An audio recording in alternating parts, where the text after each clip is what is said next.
ច្បាប់នេះគឺជាសារៈសំខាន់ហើយជាដំណើរមួយដ៏ត្រឹមត្រូវសម្រាប់កម្ពុជាក្រោមការដឹកនាំរបស់ថ្នាក់ដឹកនាំរបស់យើងដែលមានសម្ដេចតេជោក៏ដូចជាសម្ដេចធិបតីហេតុអ្វីបានខ្ញុំគ្រប់គ្រងនៅការអនុម័តច្បាប់នេះយើងអាចផ្អែកទៅលើទស្សនវិជ្ជាច្រើនមានទាំងទស្សនវិជ្ជាផ្នែកច្បាប់ទស្សនវិជ្ជានយោបាយទស្សនវិជ្ជាសេដ្ឋកិច្ចហើយទស្សនវិជ្ជាសង្គមបើយើងមកមើលទស្សនវិជ្ជាផ្លូវច្បាប់នេះគឺស្របទៅតាមរដ្ឋធម្មនុញ្ញកម្ពុជារបស់យើងការរៀបចំច្បាប់នេះឡើងគឺដើម្បីអនុវត្តមាត្រា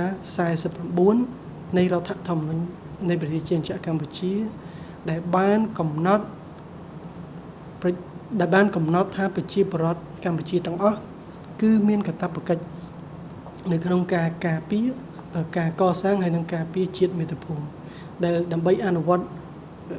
កាតព្វកិច្ចនេះគឺចាំបាច់កំណត់ដោយច្បាប់ហើយនៅក្នុងច្បាប់ជាក់ស្ដែងយើងមានកន្លងមកហើយគឺឆ្នាំ2006យើងមានច្បាប់ស្ដីពីកាតព្វកិច្ចយោធាប៉ុន្តែបើយើងអាចសួរដែរថាហេតុអីបានយើងមិនអនុវត្តនៅពេលនោះដោយប្រសាសន៍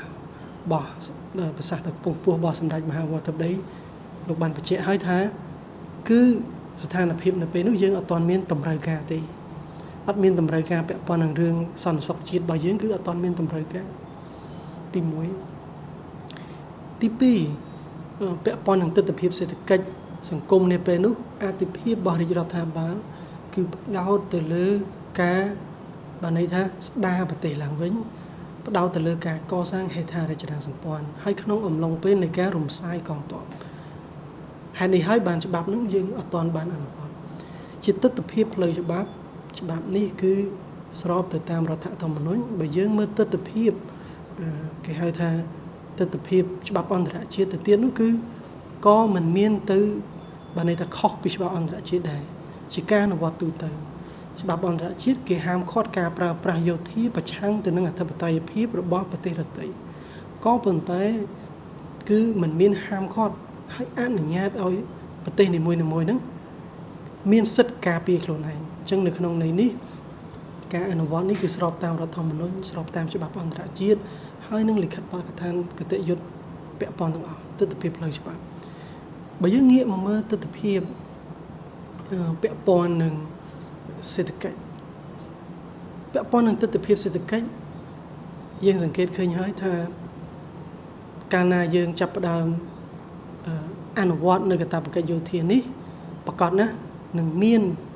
បន្ទុកសេដ្ឋកិច្ចបន្ថែមអ្វីត្បិតតែច្បាប់យើងអាចបង្កើនកម្លាំង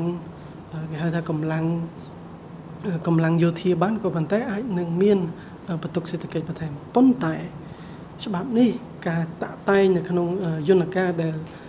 បានកំណត់នៅក្នុងច្បាប់នេះគឺយើងនៅក្នុងច្បាប់នេះគឺបានកំណត់នៅយន្តការកណ្ដាលមួយដែលមិនមានបន្ទុកធ្ងន់ដល់បន្ទុកសេដ្ឋកិច្ចយើងទេនៅក្នុងការអនុវត្តកាតព្វកិច្ចយោធានេះតាមការសិក្សានៅការអនុវត្តទូទាំងពិភពលោកដែលនេះមិនមែនជារឿងថ្មីទេគឺគេមានអនុវត្តទាំងអស់គ្នាហើយសម្ដេចធិបតីលោកក៏បានមានប្រសាសន៍ហើយអាចបែងចែកជា3ផ្នែកធំៗការអនុវត្តកាតព្វកិច្ចយោធាទី1ការអនុវត្តតាមបែបប្រទេសអ៊ីស្រាអែលឬក៏តាមបែបតាមប្រទេសអ៊ីស្រាអែលជាដើមហ្នឹងបានន័យថាគេយកគោលការណ៍ប្រជាពលរដ្ឋម្នាក់ទាហានម្នាក់នឹងជាកាតព្វកិច្ចទូទៅទាំងអស់គ្នាឬក៏មានករណីកដាលមានការអនុវត្តនៅតាមបណ្ដាប្រទេសសិង្ហបុរីសិង្ហបុរីនៅប្រទេសផ្សេងៗជាដើមនោះគឺយន្តការដែលអនុវត្តតាមតម្រូវការជាក់ស្ដែងបានន័យថាស្ថានភាពទស្សនវិជ្ជាផ្នែកសេដ្ឋកិច្ចហើយក៏ដូចជាតម្រូវការសង្គមយើងជាក់ស្ដែងយើងត្រូវការប៉ុន្មានយើងអាចកំណត់ថា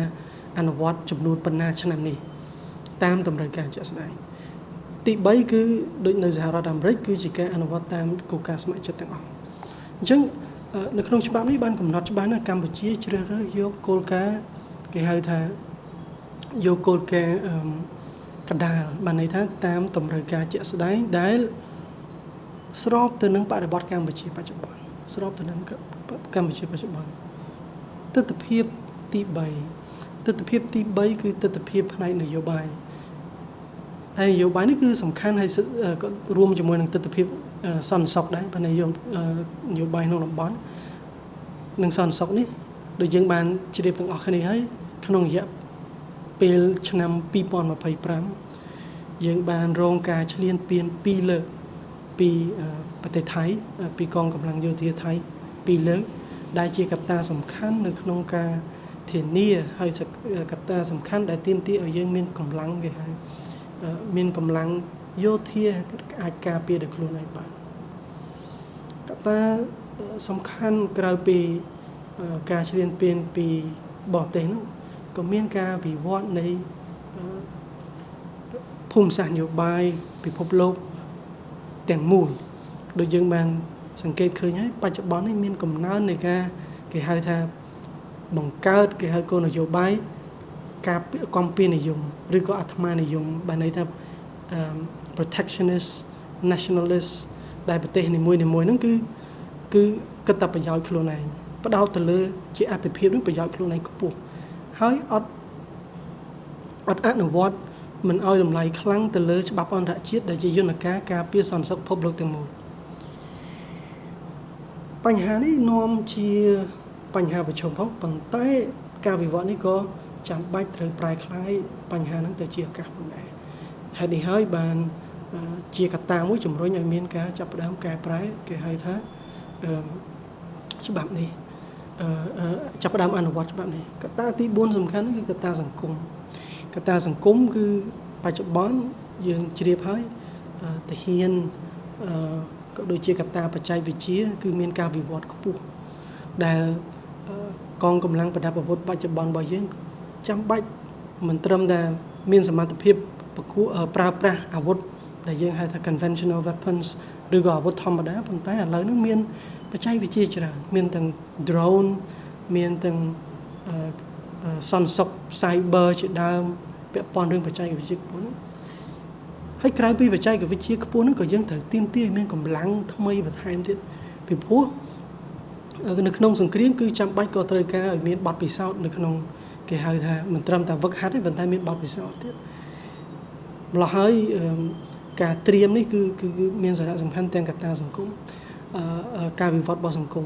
កត្តាសំខាន់មួយទៀតនៅក្នុងសង្គមនោះគឺសំខាន់គឺតម្រូវការឲ្យមានការបណ្ដុះនៅស្មារតីស្នេហាជាតិមានការបណ្ដុះនៅឧត្តមគតិមួយគឺការពារជាតិមាតុភូមិពីក្មេងហើយកត្តានេះជាកត្តាសំខាន់ហើយច្បាប់នេះជាយន្តការមួយក្នុងការបណ្ដុះស្មារតីនេះយើងផ្អែកទៅលើកត្តាទាំង4ដែលយើងវិភាគនេះច្បាប់នេះគឺធ្វើឡើងគឺចំពេលវេលាបានន័យថាត្រូវធ្វើឡើងចំពេលដែលសភាពហើយនឹងបរិការប្រទេសជាតិក៏ដូចជាពិភពលោកដែលជំរុញឲ្យមានតម្រូវការហើយយន្តការដែលប្រើប្រាស់នេះគឺស្របទៅនឹងបរិបទសង្គមក៏ដូចជាសេដ្ឋកិច្ចកម្ពុជាទាំងមូលដែរ